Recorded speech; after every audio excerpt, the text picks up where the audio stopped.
أعوذ بالله من الشيطان الرجيم بسم الله الرحمن الرحيم. According to most biology textbooks, fossils show the gradual development of life from simple to complex over hundreds of millions of years. But a growing number of scientists say that this textbook story is incomplete and even misleading, because it ignores an extraordinary event in the history of life known as the Cambrian explosion.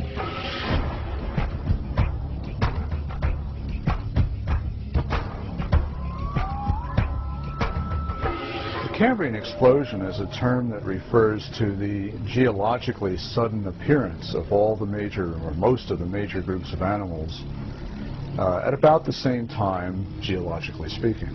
Most geologists date the Cambrian explosion at 530 to 520 million years ago.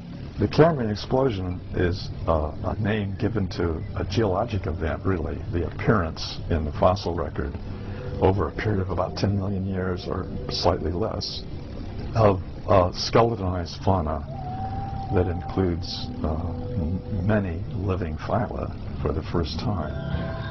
In Darwin's theory, if you think of the branching tree, Darwin's branching tree, the common ancestor down here and the different modern forms of animals up here, you would have one form to begin with, and then it would gradually diverge into slightly different forms and more different until you get the major differences that we see now.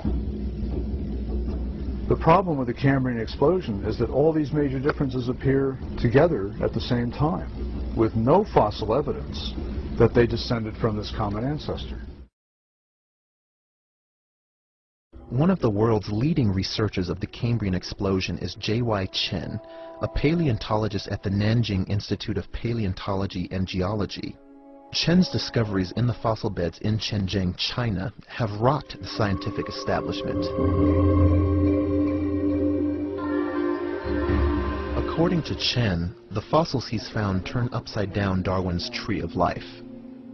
Darwin's tree reverse construct very unexpectedly. Our research is convincing major phyla starting down below at beginning of Cambrian. Base is wide, gradually narrow, so this is almost turned on different way.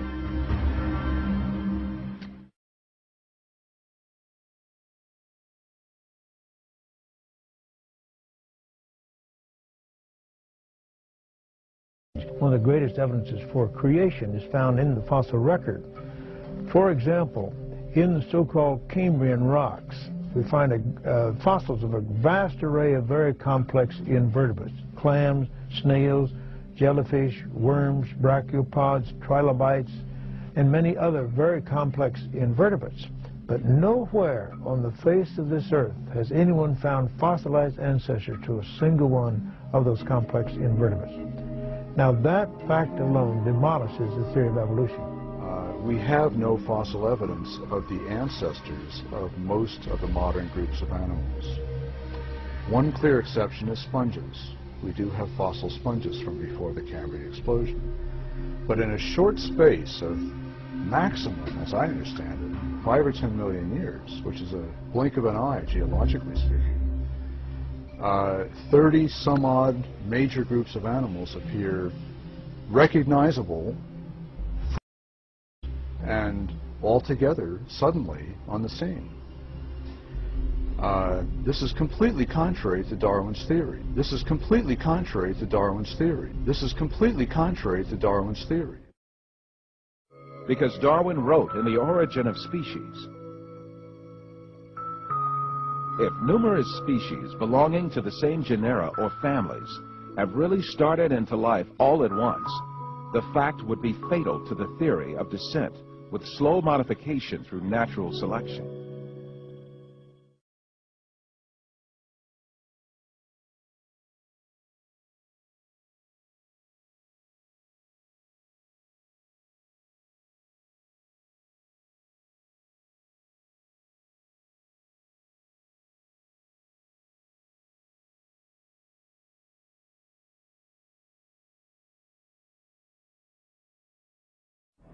Despite all these facts, these skulls are still presented to the public through the media and in some evolutionist textbooks as if they were scientific facts.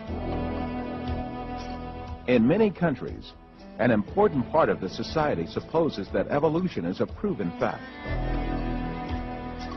A great deal of this so-called evidence of evolution, much of which has been dismissed by evolutionists themselves, is still presented to school children in their textbooks, where they are depicted as the ancestors of man.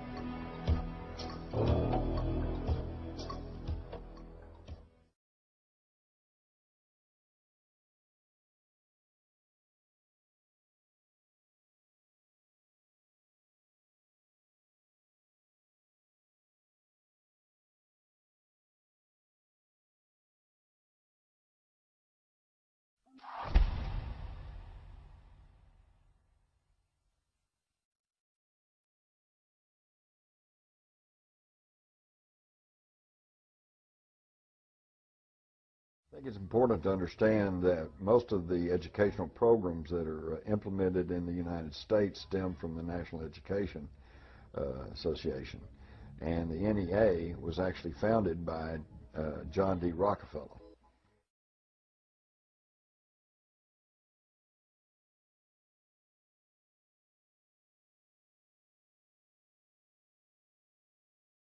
You can also symbolize the structure as a spider's web, with a spider in the center and different strands, different organizations, different secret societies. The closer to the spider you are, the more elite the secret society. The further out from it you are, you start to hit the organizations that directly interact with mainstream society. Somewhere here might be the Bilderberg Group. Further out might be the Council on Foreign Relations and stuff like that, which are acknowledged to exist in America. But the real deal is here, which just dictates policy down the spider's web.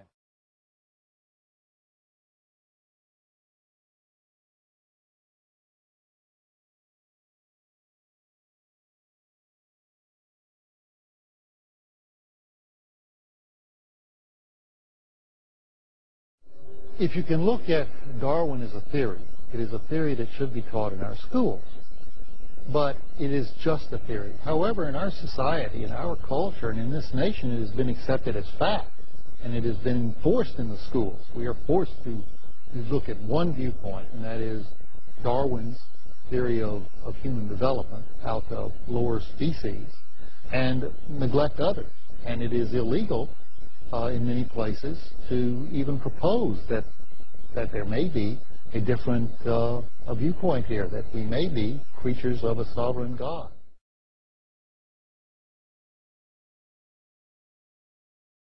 It is now Darwin's theory of evolution that is protected by law, with all other views being excluded. Naturalistic evolution has been enshrined in the nation's public schools as the only acceptable theory of human origins. It is protected by the courts to such a degree that one judge ruled that a school district in Dover, Pennsylvania could not even inform students that there were scientific challenges to evolution or direct them to critiques of the theory.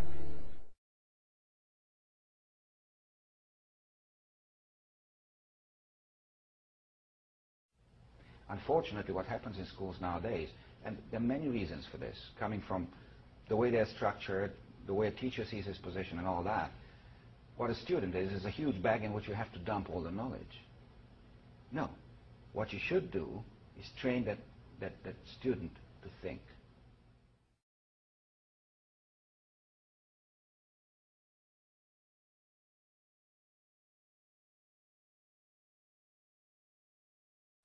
They don't want a population of citizens capable of critical thinking. They don't want well-informed, well-educated people capable of critical thinking. They're not interested in that. That doesn't help them. That's against their interest. That's right.